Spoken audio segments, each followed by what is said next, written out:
moi, le projet Melty, donc aujourd'hui le plus gros groupe média pour les jeunes sur Internet, on est vu par 15 millions de jeunes chaque mois. Et en fait, c'est simplement, basiquement, le rêve de gosse que j'avais quand j'avais 15 ans. J'étais en voyage linguistique en Allemagne, où je me faisais chier à crever. Et du coup, j'étais sur Internet, il n'y avait rien sur Internet, et je me disais, il n'y a pas un site qui regroupe tout ce qui intéresse les jeunes au même endroit, globalement. Et donc, je me suis dit, je vais lancer un blog, c'était pourri. Puis petit à petit, le blog était pourri, un peu moins pourri. Puis ensuite, je suis rentré dans une école d'informatique, c'était toujours un petit peu pourri. Et après, j'ai rencontré le cofondateur de Melty, qui est mon meilleur ami, Jérémy. Et on s'est dit, c'est trop pourri, on en refait un. Le nouveau était encore un peu pourri, mais de moins en moins pourri. Et petit à petit, l'oiseau fait son nid, et on a réussi à créer Melty, qui aujourd'hui est un vrai groupe média. J'ai la chance d'embaucher 75 salariés et d'avoir une belle croissance.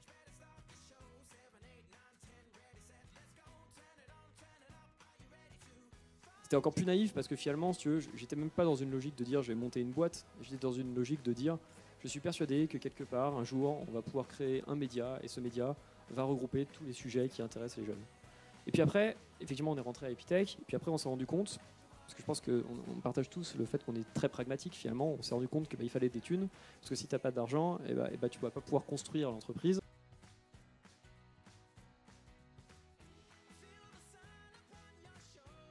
On est 75 salariés et ces 75 salariés, on se bat aujourd'hui pour que Melty soit le plus gros groupe média pour les jeunes dans le monde. Parce qu'on marche très bien en France, mais on commence à marcher très bien en Italie et en Espagne. Et on est persuadé que voilà, on arrivera un jour à ce projet, qu'il y a une culture globale qu'on peut partager. Et c'est pour ça qu'on se bat tous les matins, c'est vraiment super important. Voilà.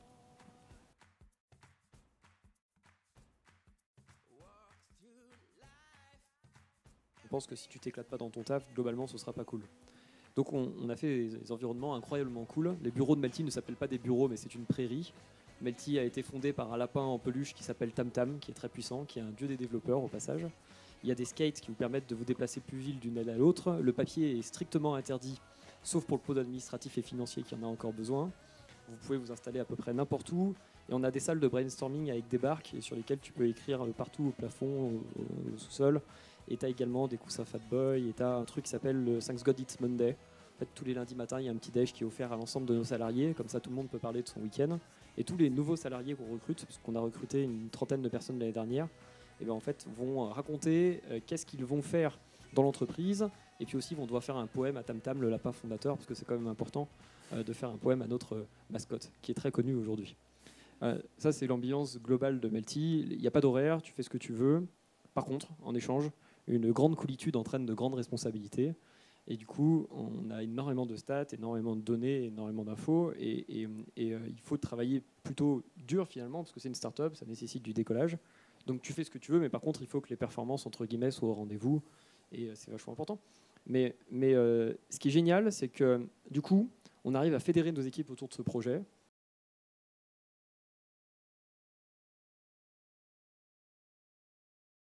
On rentre dans les couloirs de Melty, donc la prairie, porte d'Italie, si vous voulez venir, vous êtes les bienvenus.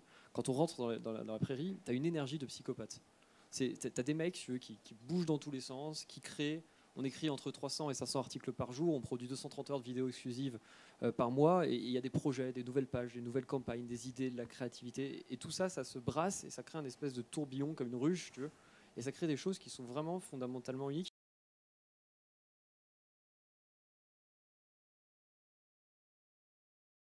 La crise, c'est cool pour entreprendre, vraiment. Fondamentalement, c'est une opportunité. C'est au contraire, c'est le moment où tout est possible. Parce que c'est le moment où c'est difficile, c'est le moment où il va falloir trouver de nouvelles choses, où il va falloir innover pour créer quelque chose qui va fonctionner, où il va falloir créer des ruptures, où il va falloir se dépasser pour arriver à franchir justement l'obstacle. Et contrairement à ce qu'on peut penser, les périodes de crise, mais de toute l'histoire de l'humanité de manière globale, hein, les périodes de crise, c'est les moments où on va créer les plus belles choses. Ouais, je parle de crise, mais moi dans ma boîte, c'est au moment où tout était perdu qu'on a eu les plus belles idées. Parce que c'est les moments où tu n'as pas le choix, tu es obligé d'innover, tu es obligé de te dépasser. Donc Melty, je pense que si ça n'avait pas été compliqué dans l'écosystème des médias, on n'aurait peut-être pas fonctionné. À quoi ça sert finalement d'essayer quelque chose d'autre, si tu veux, si le truc que tu utilises fonctionne très bien et qu'on ne te met pas la pression pour découvrir de nouveautés. Donc, la crise, fondamentalement, c'est précisément le meilleur moment possible pour arriver sur le marché, créer potentiellement une rupture, créer quelque chose de différent, parce que les gens auront fondamentalement besoin d'essayer de l'utiliser, parce qu'ils ont besoin, simplement, vu que c'est une crise, basiquement d'évoluer ou de changer ou de pivoter ou de réinventer des business qui n'existent plus. C'est des périodes de transition, des périodes de mutation, et c'est dans ces périodes-là, à mon avis, qu'il n'y a les plus beaucoup à faire. Donc, contrairement à ce qu'on peut penser, pour entreprendre, c'est peut-être le moment le plus facile.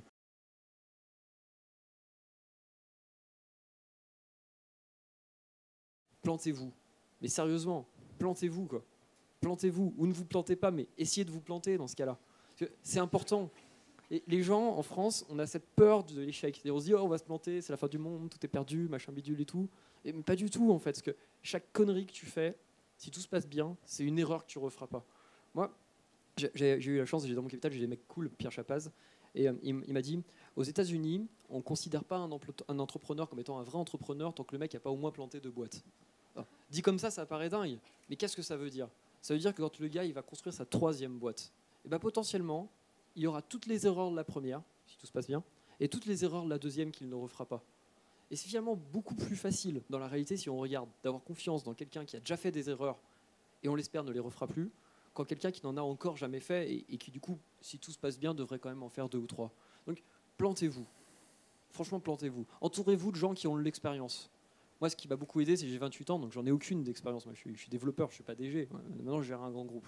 Mais j'arrive à faire ça parce que j'ai eu la chance d'avoir plein de mentors, plein de coachs, plein de grosses boîtes, par exemple comme Bouygues Télécom, qui ont passé du temps avec moi. Donc, je suis allé voir le DG de Bouygues Télécom, le RH de Bouygues Télécom, et je leur ai dit, mais les mecs, comment on fait pour gérer tout ça? Puis ils m'ont expliqué petit à petit. Je leur ai dit, mais qu'est-ce que vous ne referez pas? Vous êtes une grosse boîte, quelles sont les conneries que vous avez fait pour pas que je les refasse? Quels sont les trucs bien que vous avez fait pour pas que je perde du temps à refaire ce qui existe déjà? Mais il faut se planter parce que je pense que le nerf de la guerre quand tu es entrepreneur, c'est justement de construire une certaine expérience.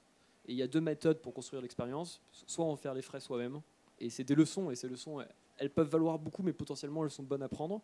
Soit justement trouver des conseillers, des personnes qui ont eu la chance peut-être de se planter avant vous, d'une certaine manière, et qui vont vous permettre de ne pas vous planter de la même manière.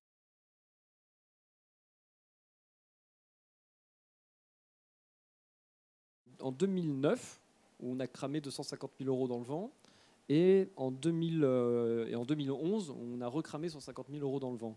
Mais les 2 fois, la première fois, je n'ai pas compris ce que vient de dire Ludovic. Je n'ai pas compris qu'il ne fallait pas faire une équipe qu'avec des développeurs et des designers. Donc, ça m'a coûté cher de l'apprendre et de le comprendre, mais c'est ce que tu as dit était vachement vrai. J'ai compris trop tard que mon équipe marcherait le jour où j'aurais des commerciaux, un DAF pour s'occuper des commerciaux pour amener des thunes, un DAF pour éviter d'en dépenser et en chercher, et des gens qui s'occupent du produit, parce que dans mon business, le produit est avant tout le nerf de la guerre. C'était ma première connerie. Ma deuxième connerie, c'était un petit peu plus subtil, c'était d'avoir mal analysé le marché et de penser que je pouvais vendre en fait à des gens un truc qu'ils ne comprenaient pas. Et globalement, ça ne marchait pas. Et seulement ensuite, on a dit on est un groupe média, et seulement ensuite, on a monétisé Belty avec une régie, et seulement ensuite, on a grossi. Et effectivement, depuis 2011, on fait quasi 100% de croissance en chiffre d'affaires, et on lance des pays, et tout se passe bien. Mais en réalité, si on prend l'histoire de Melty, le projet, je l'ai eu quand j'avais 15 ans à peu près en 2000. La boîte, elle a été créée en 2005. En 2008, on a commencé à vendre les premières technologies, faire les levées de fonds. On s'est planté en 2009, on s'est planté en 2011, et à partir de 2011, ça marche. Ça fait 3 ans que ça fonctionne. Et c'est pas pour ça qu'il ne faut pas s'y lancer, parce que c'est dur, mais c'est une aventure, mais incroyable et absolument extraordinaire. C'est un truc vraiment incroyable et extraordinaire que tu portes au fond de toi. Quand ça marche, c'est incroyable. Quand ça marche pas, c'est tout aussi incroyable. Et du coup, quand ça remarche derrière, c'est encore plus incroyable. Le mot aventure est génial. Ça change une vie, sincèrement. J'aurais jamais imaginé que je ferais tout ça. J'ai réalisé un nombre de rêves incroyables. Moi, c'était mon rêve, Melty. Ça l'est toujours. Mais je pensais pas qu'on ferait un truc aussi génial. Ça sent. Et surtout, j'ai une équipe de barge. 75 ans, c'est une équipe de barge.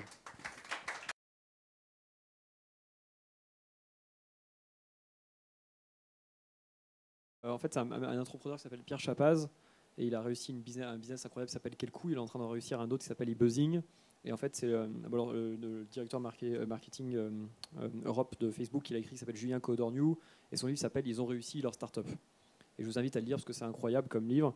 Ce qui est super intéressant, c'est déjà, c'est une boîte française, européenne, donc c'est très proche de nous. Et ce qui est intéressant, c'est qu'en fait, on voit que ça tient à un fil, puisque tout le long de l'histoire, en fait, plus ils ont tout de trésor, plus ils ont de thunes, plus la boîte vaut cher, plus ils ont des trous de trésor, plus ils n'ont pas de thunes, mais plus la boîte vaut cher, et plus ils ont des thunes, et ainsi de suite. Et donc c'était intéressant parce que ça m'a beaucoup aidé justement dans mes périodes très difficiles. Moi je sais que je faisais quasiment des malaises en salle de réunion quand ça marchait mal, parce que mes directeurs commerciaux venaient me voir en disant il n'y a plus de thunes, puis moi je savais pas quoi faire quand il n'y a plus de thunes, quoi. Mais je lisais ce livre et ça me rassurait parce qu'à l'époque on perdait un peu d'argent. Et je me disais finalement voilà, on va perdre 20 000 euros sur un mois. Bon, quel coup on perdait 500 000, c'est pas grave. Ça les a pas empêchés de se vendre, je crois, 380 millions d'euros à Yahoo après. Et donc d'un côté, ça permettait de relativiser ces problèmes, parce que c'est une sorte de course en avant qui est le coup incroyable, et ça permet de voir aussi tout le génie de Pierre Chapas, qui est un entrepreneur brillant et que j'ai énormément de chance d'avoir dans mon capital.